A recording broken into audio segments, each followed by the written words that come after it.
Kenapa lu bisa salah dalam ngepromnya? Karena ketika lu nonton video gua, lu jump to conclusion bahwa video itu menceritakan hedging melemahkan rupiah. Dan kalau kondisinya kayak gini, bahkan teknologi secanggih AI pun itu nggak akan bisa menolong kita dari memahami sesuatu masalah dengan benar. Dan kalau menurut lu ini sesuatu yang lucu, konyol dan lain sebagainya, enggak kawan-kawan, semua itu terjadi di sekitar kita. Masalah comprehension ini nih krusial nih, dan udah di level krisis nih, dan itu terjadi ke banyak orang gitu. Dan itu yang membuat gue sadar sebelum gue masuk ke hal yang lebih teknikal, kayaknya ini harus gue kasih tahu dulu deh. Kalau lu mau belajar ekonomi, ada satu hal yang lu harus benar-benar pegang teman-teman, supaya bisa jadi pedoman dan pegangan lu ketika mempelajari keilmuan ini, yaitu kerangka berpikir analisis. Dan itu dibangun dari 3 hal: observasi, identifikasi, solusi, gitu kan. Lu nggak akan pernah bisa ketemu solusi kalau lu gagal mengidentifikasi masalahnya dengan tepat. Tapi bagaimana lu bisa mengidentifikasi masalah tepat? Melihatnya aja lu gagal gitu. Di contoh yang tadi, ketika dia mengartikan bahwa video penjelasan hedging itu adalah video yang menjelaskan bahwa hedging jadi penyebab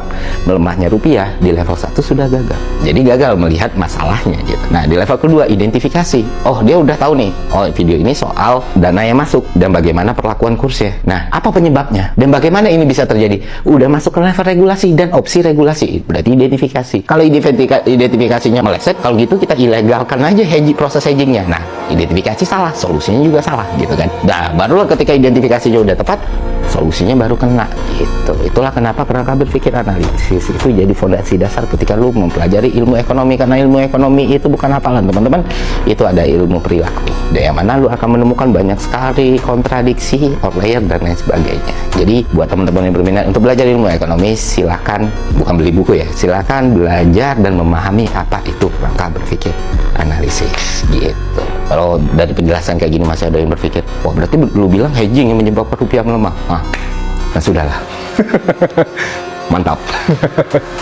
Next kita bakal bahas kenapa rupiah melemah.